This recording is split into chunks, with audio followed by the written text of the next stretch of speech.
Okay, we're going to finish up Genesis chapter 19. Hopefully, in fact, we will. This will be the last class in it anyway tonight, and we're going to look at start off with a pretty short section, just 3 verses, verses 27 through 29. Now Abraham arose early in the morning and went to the place where he had stood before the Lord. And he looked down toward Sodom and Gomorrah and toward all the land of the valley, and he saw, and behold, the smoke of the land ascended like the smoke of a furnace. Thus it came about, when God destroyed the cities of the valley, that God remembered Abraham and sent Lot out of the midst of the overthrow, when he overthrew the cities in which Lot lived. Okay. Just as a brief review, we looked at the story of the destruction of Sodom and Gomorrah in the first part of the chapter last week. And at the end of what we looked at, Lot is strongly encouraged, in fact, required to leave. And the disaster befalling the cities was held off long enough for him to get out of town and go to a small city called Zoar. And then it all came as soon as he was gone. It looked a little bit like it has looked the last few days in the sky around here, evidently. I'm not sure about that, but a lot of smoke in the air, so I don't know. I don't know if they were being naughty up in Prescott or not, and that's why all this is happening, but I hope not. But and at the very end of that narrative, Lot's wife looks back, and she becomes a pillar of salt. And then we got to the point where we read tonight, where Abraham goes out and looks over the destruction. So, any thoughts? Sherry says good evening.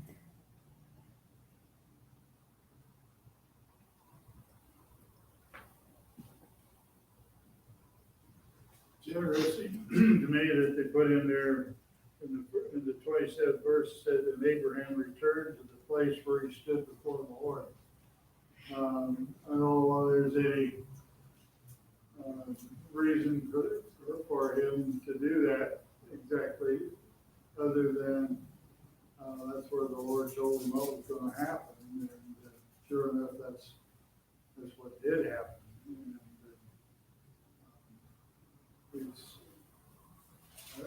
it's just, to me, it's interesting that, I mean, we could have had just Abraham got up the next morning and looked, and saw the smoke and whatnot. But he went to the place where he and the Lord had talked about it, and sure enough, that's what happened. Anyway. Well, Abraham went to the wall for Sodom and Gomorrah, didn't he? He really went to the nth degree, the farthest he could possibly go, in order to try to protect those cities. And I guess in doing so, he would be protecting his nephew. But we like the stories, whether they're in books or movies or TV shows or whatever, where people go and make a great gesture of some kind on behalf of someone else.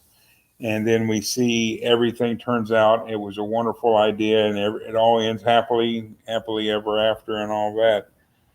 Here, Abraham has made this great gesture, put himself between an angry God and a wicked people, interceded on their behalf, and he's looking at what was the results of that. Devastation, total devastation. He didn't get what he wanted, really, did he? No. Cities are still destroyed. So sometimes when we take these chances, we put ourselves out at some level for people, probably more times than not, what we are trying to accomplish with these great efforts will not come to fruition. They will not happen. Does that mean we don't do it? you don't try, it'll never happen. You miss every shot you take in basketball, don't you, Mark? So, Oh, you miss every one you don't take. yes, Mark missed every one he took. So that's about There's no doubt about that. Was it Abraham's faithfulness that Lot got out of the city, or was it Lot's? We get this introduction to the concept of imputed righteousness, don't we? Abraham, in this portion of this scripture, Lot is spared because of Abraham. Yeah. And At this point. in 2 Peter, he's referred to as righteous Lot. And we struggle, at least I do. I struggle with a father offering up his virgin daughters to a bunch of sexual predators and in terms of calling him righteous Lot. That's hard for me. Well, it is. Yeah. But maybe one way he's righteous is not that he is righteous, but that Abraham's righteousness is imputed upon Lot. Just as for Christians, Christ's righteousness is imputed upon us through faith, not our own righteousness. You know, Abraham started out, he shot for the moon, and he ended up with a handful, and it ended up being Lot and his family, and so you say he didn't get what he wanted, but he got his nephew and Lot and his family saved, which was better than what it was going to be. He didn't get all the people that he was asking for, but I'm not sure there was that many, to be found. Well, his hope was to save the whole communities, both of them, not just the 50, 40, whatever Right. Righteous people, but the whole communities. He challenges God: do not treat the righteous like you treat the evil. But really, he wants God to treat the righteous like he does the evil. He just wants the evil to get the benefit of the bargain that the righteous have. That's where he's going for. Treat the evil like you do the righteous, rather than, in a sense, it's flipping it, but in the same, both groups are being treated the same. And the one spared ends up being ultimately, I guess, just 3 people, Lot and his 2 daughters. So it's, he didn't get down below 10 in the negotiation. God wouldn't go below 10. And it came to 3, I guess, really. So for 7 people, those cities were destroyed. So it's, I think one of the interesting things about it, Lot's wife turns around and looks, and she's turned into a pillar of salt. Abraham goes out and looks, and all we do is talk about his righteousness. He wasn't fleeing when he looked, even after the fact. And he wasn't Okay. told not to. Yeah. Okay. It has always been a question in my mind is who were the unfaithful and the ones that were so bad? Because the women and the children had nothing that they could do to save themselves. It had to be their husband. It's always the man's It's fault, always isn't it? the man's fault. It really is. It really is. But you wonder how many of the women and children were really that much at fault too? Were they all equal? Or did they all have to go because the men were that evil? It's just boggles my mind. Well, Mark brought out last week that the story sounds a lot like the world right before the flood, where it's just a totally depraved culture and society. And that's kind of in that context. You think about the flood, it would have applied to children too, at least. Maybe the women were wicked too, I don't know, but the men were wicked. So let's go ahead and say the women were wicked, but the children are destroyed too. And when Israel goes in to conquer Canaan, at times they're told, wipe them all out, including the children. So it's The children are impacted by the wickedness of their parents. And sometimes I guess you look at it and it's like the kids don't really have much of a chance, do they? Because this is what is set before them. And how can they escape the pattern? We know, it's possible through Christ, and some people probably do it without faith, but it's very difficult to escape the patterns of your predecessors on your own. So Sherry has a comment here. Let me see. That's interesting about Lot's wife turning to salt. Wasn't salt a highly prized item? Yeah, in some regards, it had its curative properties, and in fact, the term salt is in Latin is the same term for salary. The soldiers were paid in salt, so it does have a value. But in this case, it was clearly expression of God's disapproval.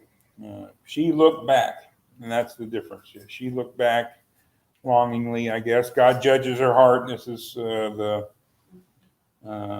guess the ultimate lesson. God is judging her heart, whereas Abraham, when things don't go right, it's easy to kind of wash your hands like Pilate and just kind of disassociate yourself with the situation and say, well, I tried. It's on you.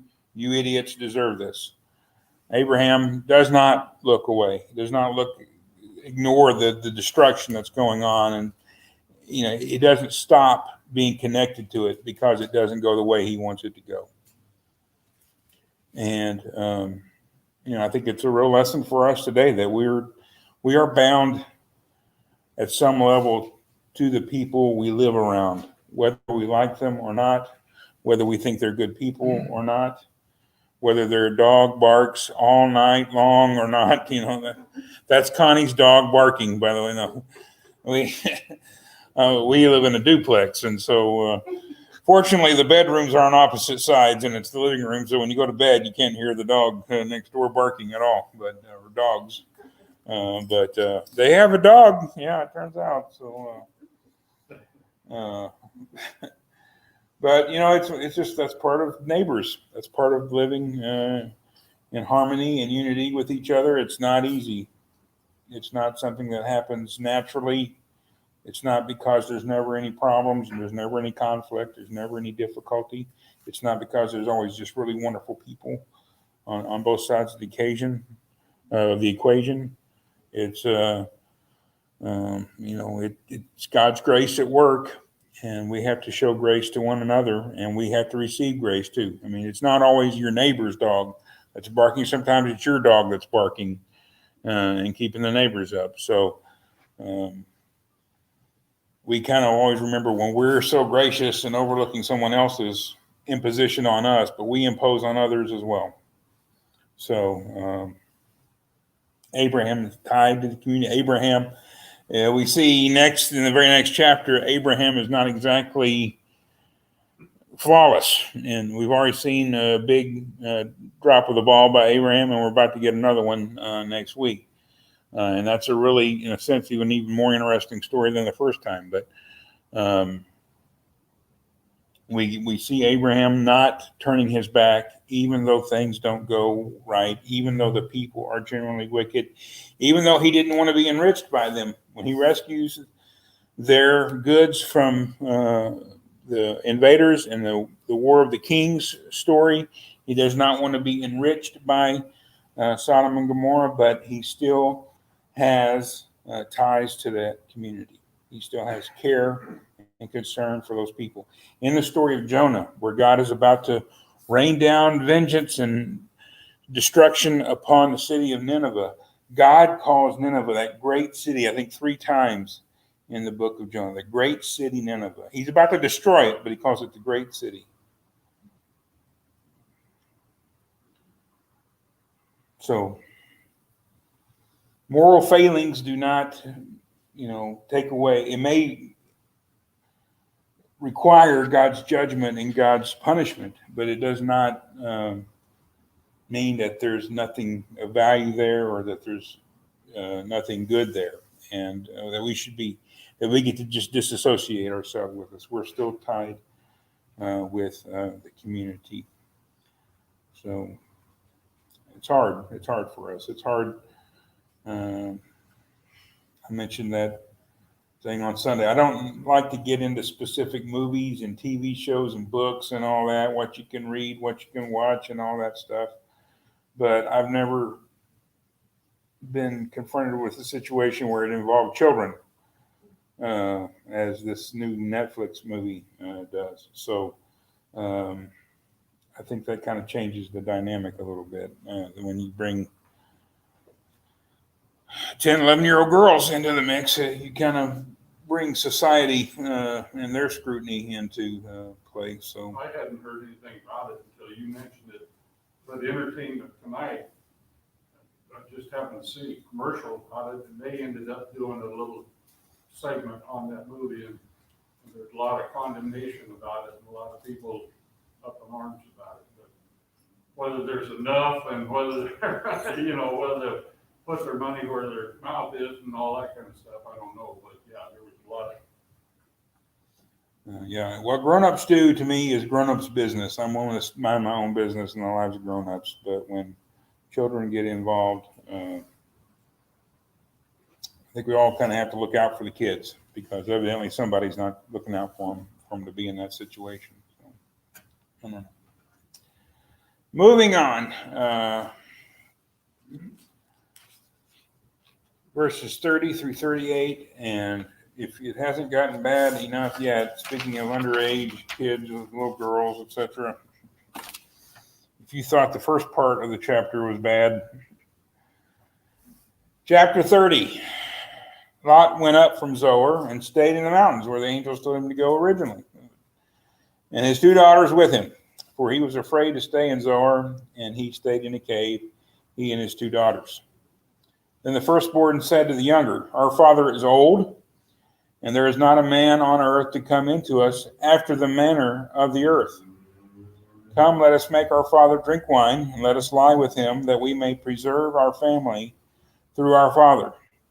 So they made their father drink wine that night, and the firstborn went in and lay with her father, and he did not know when she lay down or when she arose.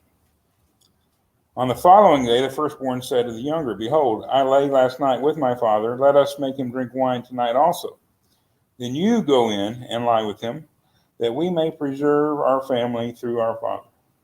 So they made their father drink wine that night also, and the younger arose and lay with him, and he did not know when she lay down or when she arose. Thus both the daughters of Lot were with child by their father. The firstborn bore a son and called his name Moab. He is the father of the Moabites to this day. As for the younger, she also bore a son and called his name Ben-Ami. He is the father of the sons of Ammon, the Ammonites, to this day. Okay. So we ended on a cheery note, huh? Sounds like they were, maybe just as evil as the people that were not building Sodom and Gomorrah, the things that they thought, that's what they done. A corrupting force, the city that they lived in, the moral depravity around them affecting these young girls, perhaps, yeah.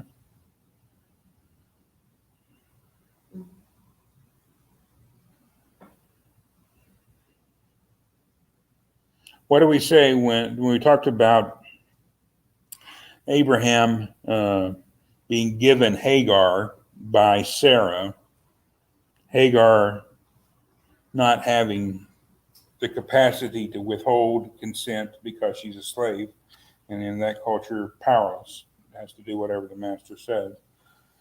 So she can't withhold consent, she can't give consent.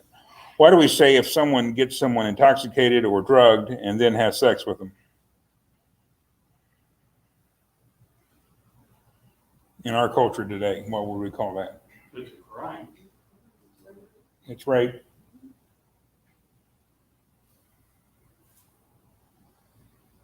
So in essence, the girls raped their father. Yes.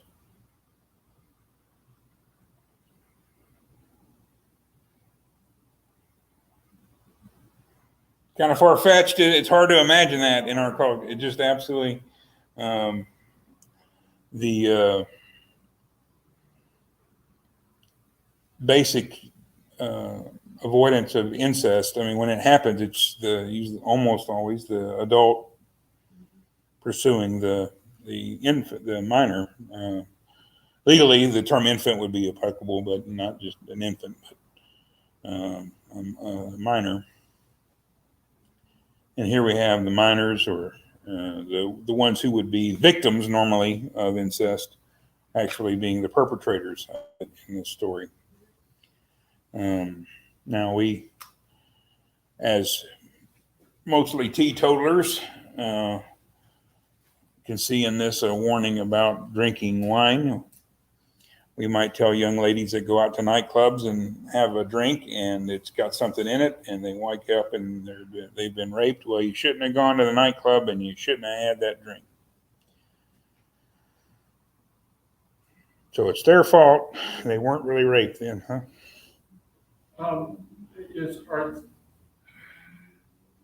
Are these daughters worse than Sarah?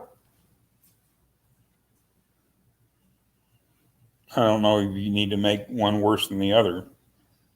I think the behavior, what this behavior shows, I think the best spin you can put on it, the most favorable spin you can put on it, is that these are human beings who through a lack of faith, try to fix a perceived problem by their own means. And that's what Sarah tried to do with Yes.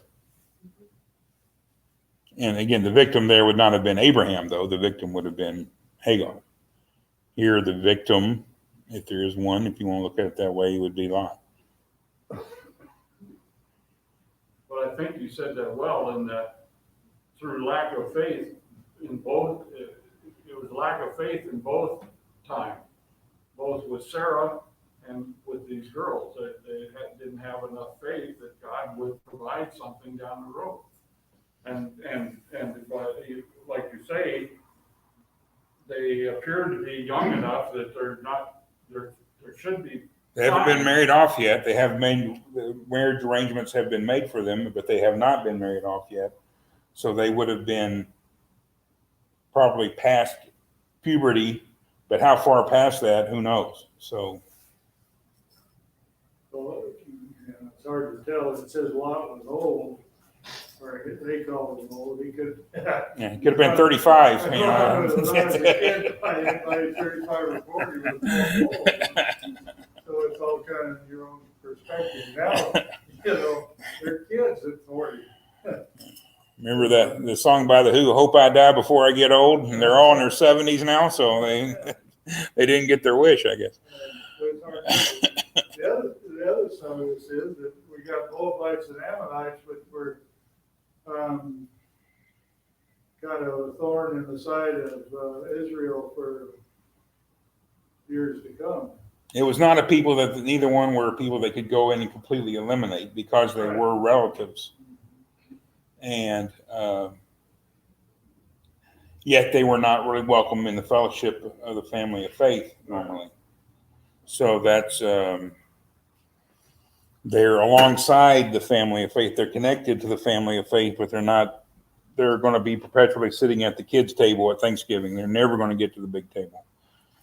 Like me, they always put me at the kids' table, which is fine because we got our own basket of rolls there at the kids' table. So, but it's a really dark story, and certainly there's the connection that Sodom and Gomorrah, why they have to be destroyed, is this is the corrupting influence they're having. This is why you got to destroy all of it, because the children are already corrupted, basically, I guess you could say. But it's also a story of how these two people come to be and how Israel comes to view these thorns in their flesh, these people that are related to them but cause them a lot of problems too. When you go to your big family reunion, you see those cousins that, nobody really likes, but they always show up, and they don't bring any food, but they take a lot home with them and stuff like, that kind of thing. That was always me at the family doing that, but it's the kind of the black sheep of the family, I guess you could say. And what do you say about them a lot of time? What do people say about when they see one generation that's kind of not really what everybody else would want them to be? Well, they're just like their father, right? They're just exactly, the apple doesn't fall far from the tree. Well, they could say that about Moab. They could look at the nation of Moab and say, look how depraved these people are, but then think about how they came to exist, what their origins, they came about through depravity. That's how they began, as that was their founding. That's their July 4th, 1776. Theirs was this incestuous relationship instigated by the daughters who didn't believe they would ever get married. That's how fragile their faith is. But at the same time, again, they've seen life in Sodom and Gomorrah. They've been probably traumatized by the destruction of Sodom and Gomorrah. They've seen their mother turned into a pillar of salt.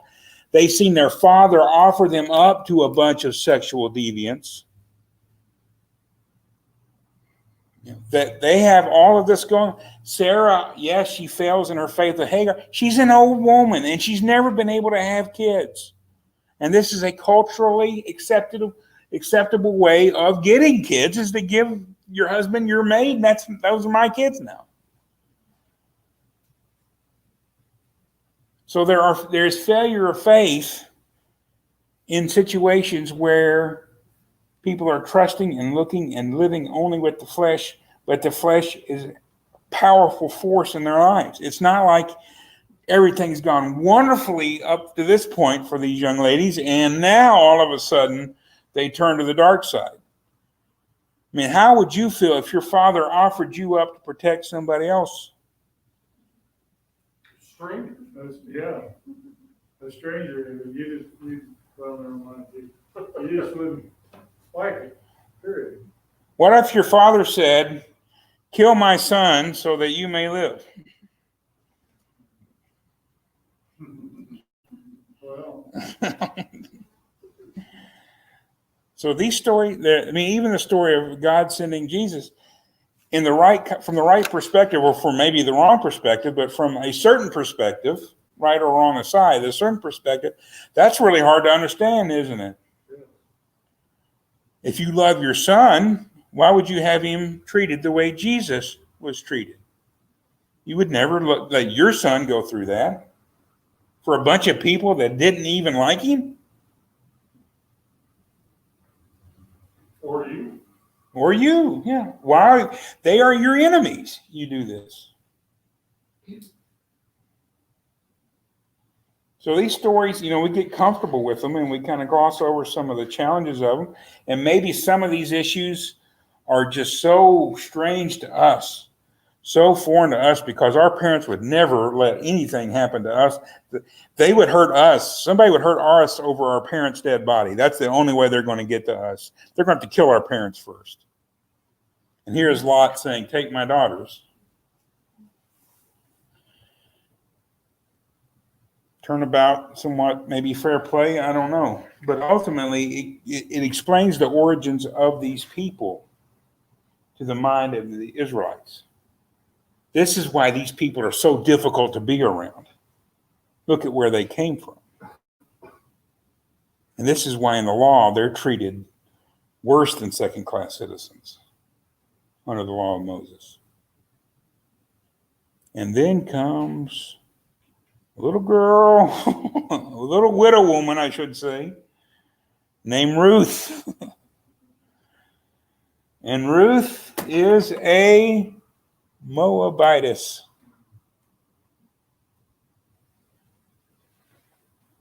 And what do we think about Ruth? What did the Jews think about Ruth? Naomi, your daughter-in-law, is better to you than 7 Jewish sons.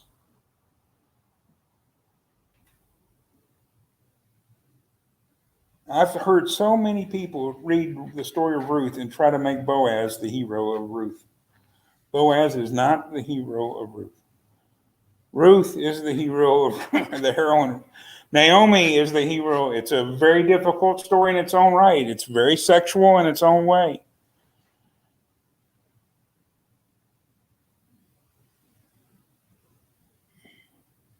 How many women think their daughter-in-law is better to them than that 7 sons would be?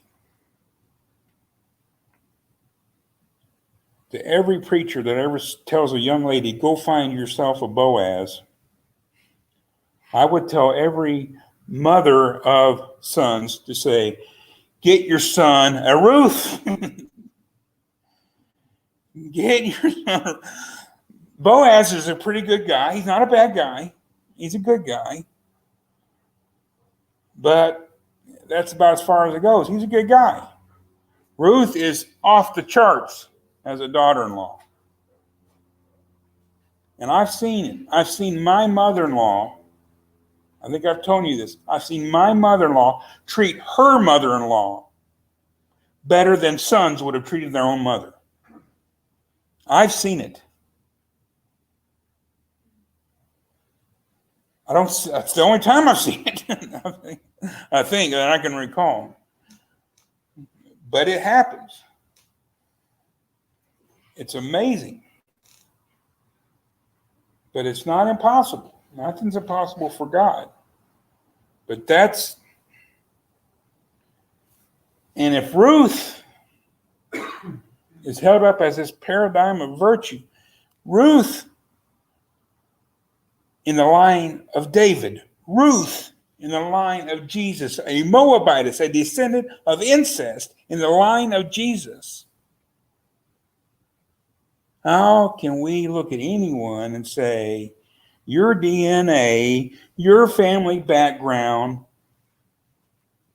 your personal background keeps you from being fully in the body of Christ? Who else is in the line of Christ? Rahab is in the line of Christ. Rahab, the H word, right?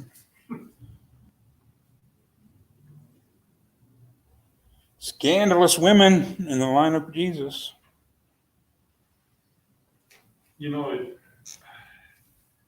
as we talk about all this incest and stuff, it's no wonder that these people were crazy and did crazy things. They were all inbred. Well, there's certainly, Abraham and Sarah were half brother and half sister, and when the families, Jacob and his children and their families go to Egypt, they are not fully integrated into the Egyptian culture. They are located in what? The land of Goshen. They are isolated. The Egyptians don't like them. They dig wells, they're herders and all that. The Egyptians live right on the Nile River. They'll take the crocodiles and they'll take the flooding to not dig wells. Those crazy Hebrews are a distinct culture, and it forms a race of people. That's the story. That's how this race of people come to exist. They're not intermingled with the Hebrews, with the Egyptians. They are separate and distinct, and God pulls them up out of that. So yeah, there is, by our legal standards, Abraham and Sarah's marriage would certainly be illegal in every state of the union. In some states, first cousins can marry. Some states they can't. I'm not going to ask if any of y'all are. Arkansas is a state where first cousins cannot marry. I can say that. They are not legally allowed to marry in Arkansas. So, all your jokes aside. But it's a very human story. We know these kinds of things happen usually in other directions. Usually the other side is the instigator, but it happens. I mean, I've known people that their background or genetic, they don't know where everybody comes from or who everybody involved was. They're still part of the body of Christ if they believe in Jesus. We don't get to call people clean or unclean based on things like that. Okay. PD Robin Winters asks, why would God bless those tribes? Which tribes? Is that you or that Robin asking? That's her. I don't know which tribes. The Moabs or the because of their father, because of Lot and because of Abraham, because they were connected to the family of faith. They were afforded some blessing as a result of all that. They were not totally cast aside. But it's a difficult and dark story, and there's no doubt about it. It is one that I don't know. I don't remember how it was taught. We studied this when I was a kid because we went all the way through the Bible. Edna Garrett taught us these stories. I remember she was our Bible teacher when I was a kid. And I guess we went through them really quick. And for kids, most of this just goes right over their head or whatever. There's a Christmas song, or maybe it's not a Christmas song. It's I'm My Own Grandpa. You know, that song kind of comes to mind here. This is that's the blessing is connected to Abraham because these people are still connected to Abraham. That's how great his blessings were. Even though next week we'll see maybe that was challenging too. So, okay.